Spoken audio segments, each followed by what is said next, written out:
Hello and welcome to this week's podcast, the Denver Homes Market Report.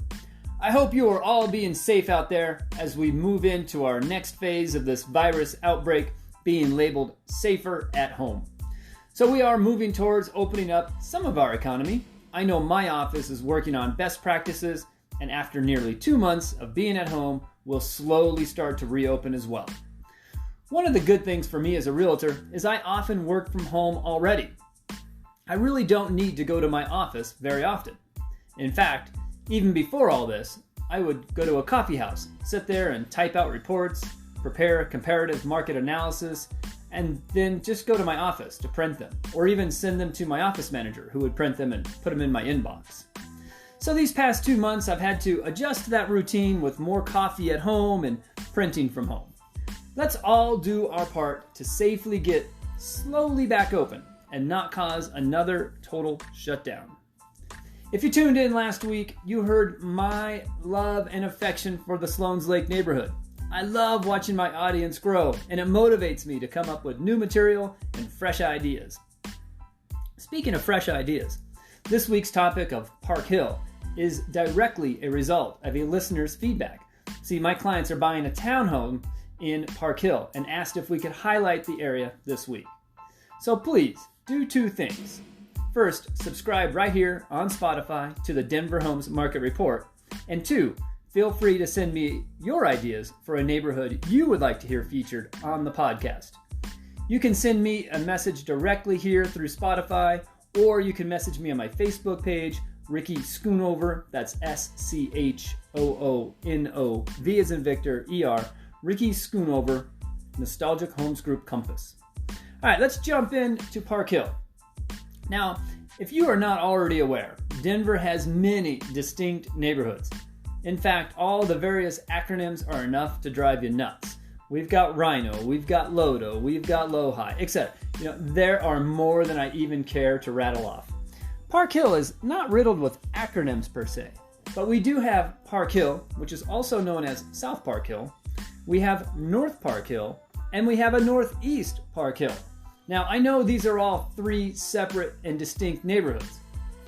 However, for the sake of today's podcast, we will cover the greater Park Hill neighborhood, and we'll include information from all 3 of these neighborhoods.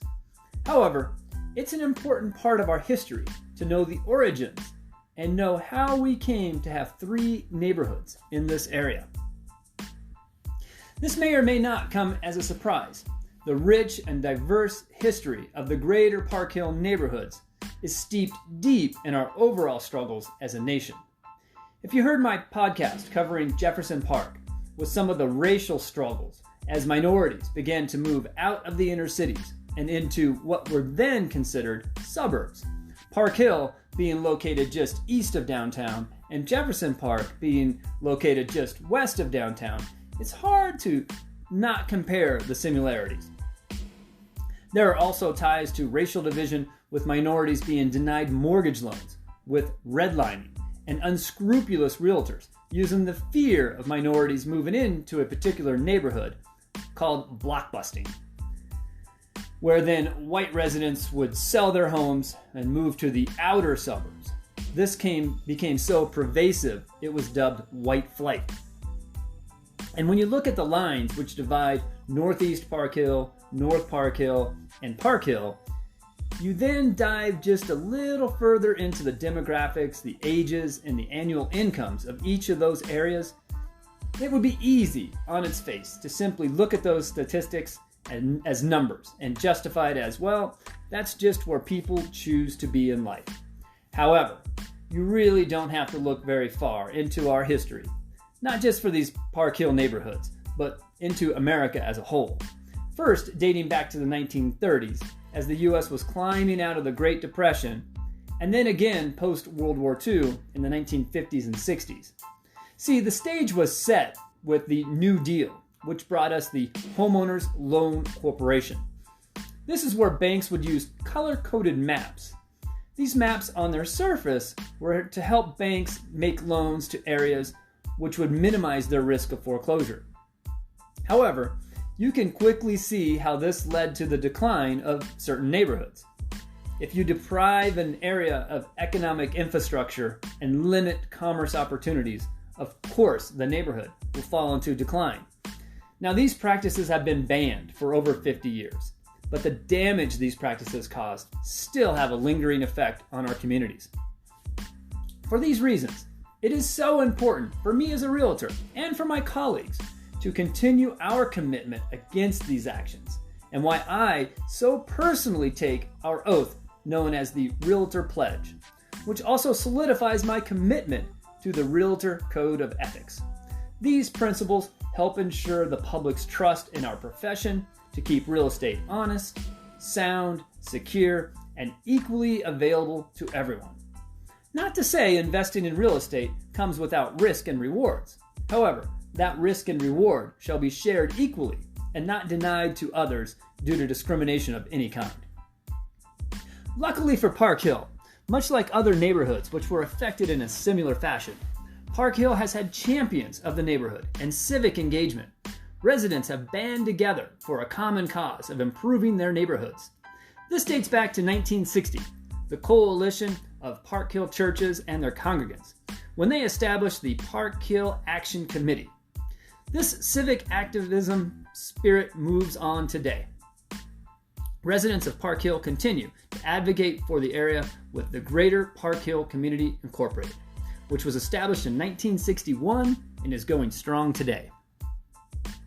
Park Hill is going through some major changes, and there are two projects that come to my mind which may affect Northeast Park Hill and the Greater Park Hill neighborhood altogether. One is the expansion of I-70, which is underway right now and has its fair share of controversy. The Colorado Department of Transportation and the advocates of the project maintain that although it's an expansion, it's also redeveloping the freeway by lowering the lanes below ground level, allowing for walkways and parks to be built across the freeway, reconnecting North I-70 to the greater Denver neighborhoods. The opponents of the plan, and there are several, disagree and cite the expansion as bringing more pollution and more noise to this stretch of the freeway. You know, I try to stay out of the controversy, but when I look at the final vision of what's to come, I actually think it's a good idea overall. We'll see how it all plays out as they are currently under construction. My take on it is this. When they built I-70, they divided several Denver neighborhoods, one of them being Northeast Park Hill. The north side of I-70 was neglected and fell into industrial disrepair, while the south side of I-70, even with it being more connected to Denver proper, it has a freeway now going through it, making it less desirable. At least with the freeway now being lowered below the surface, and with the parks and the walkways being built across the freeway, there should be some reunification and reversal of the damage I-70 caused originally. Now on the flip side, this may make the neighborhoods once again more desirable, which tends to drive development, and with new development come property values, higher rents, and taxes, which in turn impacts lower income persons who for now can afford to live there. Once it's being redeveloped, they may be forced out of the area, further compounding the effects of gentrification. So I certainly see both sides of the issue when it comes to redevelopment. The next project, which final plans have not been yet released, the former Park Hill Golf Course, was sold to Westside Investment Corp for $24 million. I don't know what they have planned, but I was told at a press conference when the representative was asked point blank, "What are your plans for the land?" The representative of Westside Investment Corp replied, "We didn't spend $24 million to run a golf course." So although I don't know the details, I suspect major renovation of that 155-acre property to include some retail, some townhomes, and who knows what else. Hopefully they'll build a driving range, such as a Topgolf. The investment company has 3 years to complete public input and come up with a development plan. The golf course property and whatever comes of this development is at least 3 to 5 years out before we can really assess the impact. When it comes to real estate, let's break down this week to highlight the current real estate market. Today will be a little bit number heavy, but I'm going to try my best to keep this simple. Let's look at the most expensive home and the least expensive home in each of the three neighborhoods. We'll start with Park Hill, or South Park Hill. This area is generally defined as Colorado Boulevard on the west, Quebec Street on the east, you got Colfax to the south, and then you've got East 23rd Avenue on the north. There are 19 homes available for sale. All 19 are detached homes or houses. They range in price from $585,000 to $2,375,000. Let's take a look at the most affordable home first. At $585,000, we have 6700 East 16th Avenue. This is a 1951 ranch-style home with 3 bedrooms, 2 bathrooms, and just shy of 1,500 square feet of living space. Fresh, remodel, nice home. Now let's see what the most expensive home has to offer at $2,375,000. This home is located at 4025 East 19th Avenue, just over 6,800 square feet of living space.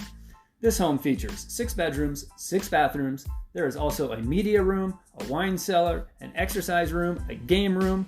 Very nice. Okay, so we have South Park Hill roughly at $600,000 to $2 million. Let's look at North Park Hill. North Park Hill has 17 homes available for sale. Again, all detached or houses. They range in price from $370,000 to $1,425,000. So as you can see, North Park Hill is somewhat more affordable. This home at $370,000 is located at 2665 Quebec Street, and it features 3 bedrooms, 1 bathroom, and 954 square feet of living space. While the most expensive home is located at 2875 Glencoe Street. This home is listed at $1,425,000. It has 6 bedrooms, 5 bathrooms, and 4,866 square feet of living space. Now, I know I'm killing you with numbers today, but let's just take a quick look at Northeast Park Hill, where we have 15 homes for sale. 6 of those are detached homes or houses, while the other 9 are attached homes, which consist of condos, townhomes, and half duplexes. The most affordable home is a half duplex listed at $285,000. The most expensive home is a detached home or house listed at $1,100,000. The home for $285,000 is located at 3576 Forest Street. This home has 2 bedrooms, 1 bathroom, and 816 square feet of living space. The most expensive home is listed at $1,100,000 and is located at 3435 Albion Street. This home features 2 bedrooms, 3 bathrooms, 3,341 square feet of living space. You may wonder why this home with just 2 bedrooms is worth over $1 million. This comes back to what I was mentioning in last week's podcast. There are many investment opportunities in Denver, and this is one of them. This home happens to be located in a historic district, an opportunity zone, and an enterprise zone. So what that means to an investor is there are special considerations for those who have the knowledge and the deep pockets to sit on this property while they navigate these programs and get creative with what could be built on this lot. When you talk about scrape and builds in Denver, this is why. The land is much more valuable for its potential than it is as a Victorian-style home built in 1918. In fact, this home at one point had been pretty much gutted, as a residential home anyway, and was converted to more of a commercial kitchen setup. So there you have it, Greater Park Hill, with a huge variance in price depending on if you want to live in Northeast Park Hill, North Park Hill, or the most expensive area, South Park Hill. I want to thank you again for tuning in to this week's podcast, the Denver Homes Market Report. I know we covered a bunch of numbers this week. I would love to provide you with more details. If you are thinking of buying or selling a home, either here in Park Hill area or elsewhere, please give me a call. My number is 720-688-5110. Just so you know, we are able to meet in person with guidelines in place. Don't hesitate to call me, and we'll work to stay safe around your particular situation. This is Ricky Schoonover of the Nostalgic Homes Group Compass, reminding you to please subscribe to my podcast. I really appreciate you tuning in this week. I hope you'll tune in next week. In the meantime, please continue to be safe out there. It looks as though we are working our way through this virus outbreak, and hopefully everyone continues to wear their masks and, when possible, keep our distance. I look forward to seeing you at the next week's podcast.